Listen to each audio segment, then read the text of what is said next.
kiraga abapoliisi b'eggwanga lya Uganda naddala Department of CID ne ba detective be bakolegana n'ababbi kubba motoka z'abantu naye bino byaliko mabega 2013 sooka omuwulirize omusajja oyo. Omwaka gwe 2015 bakanyi baye motoka nansana Sadipi sinyonka guli motoka kara nikyali mwana moto 2015 bakanyi baye motoka nansana obanyibire motoka nansana nkabanye na program na former first deputy prime minister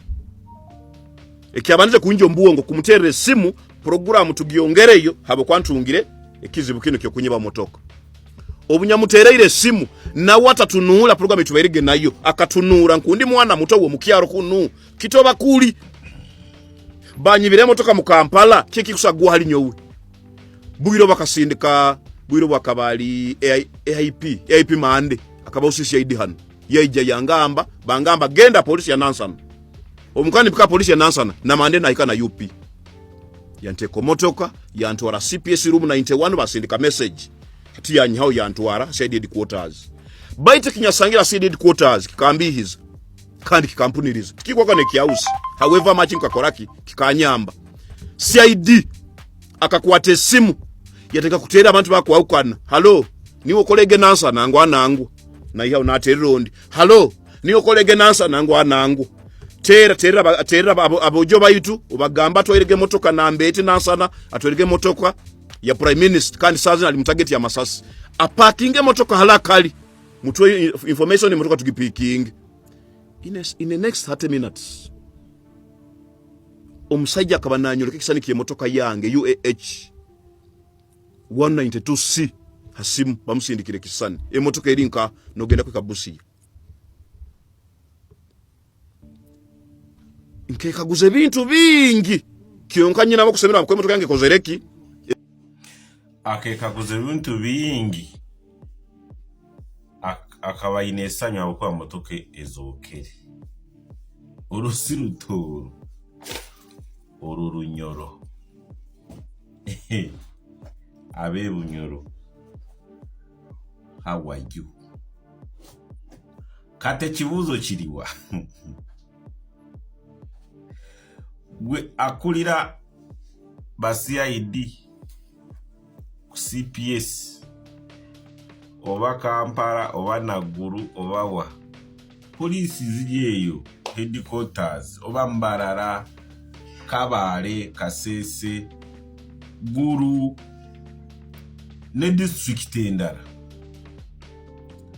gwe CID akulire kitunde ekyo kijja kitangu goyine simu z'ababbi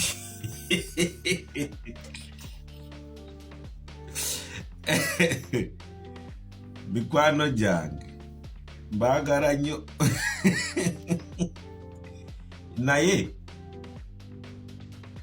ono musajja kati singa yali tavuga motoka ya prime minister motoka yali ye naye kiseera ekyo prime minister first prime minister yali ayina kutura mu kifaananyi ekyo mu motoka ya prime minister kati singa tiyali oyo omuntu omusajja yali tamanyi prime minister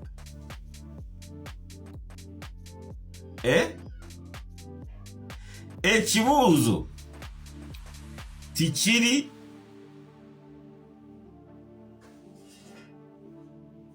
ku motoka kugifuna ekibuuzo kiri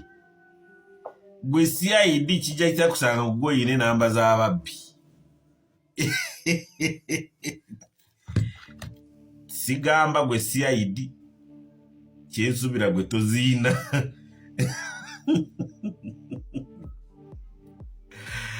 aya kati CID waliko ebiseera ebyo wali mulamu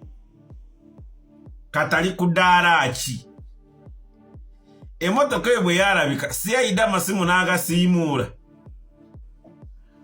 Haleluya. timunyigira video jegenda bazanyira wano abasobola gituusa ku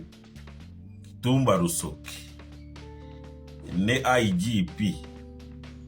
Abbas Byakagaba muyitono omusajja ave mu kwogera ebintu ebyo ku TV said headquarters baite kinyasangira said headquarters kikambihiza kandi kikampuniriza tikikwa kane kiausi however much nkakoraki kikanyamba CID akakwata esimu yateka kutera abantu bakwawukana hallo niwo kolege nansa nangu anangu na iha unaterirondi hallo niwo kolege nansa nangu anangu tera abojo baitu ubagamba atwerege motoka nambete nansana atwerege motoka ya prime minister kandi sazi ali mutageti ya masasi aparkinge motoka halakali mutwe information ni motoka tukipiking in the next 30 minutes omusajja akabananyoleke kisani kiye motoka yange UAH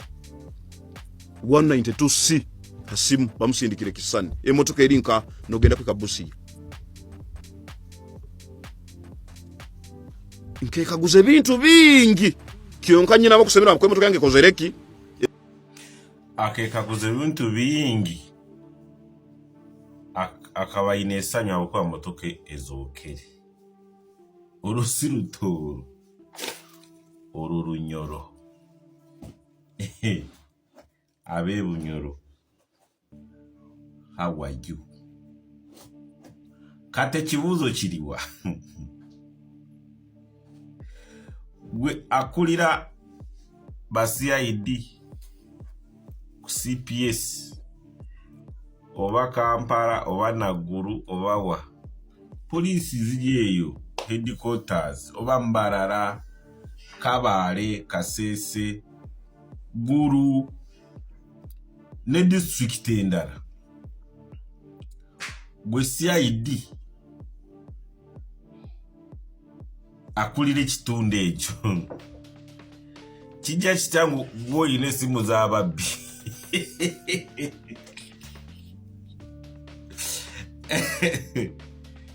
mikwano gyange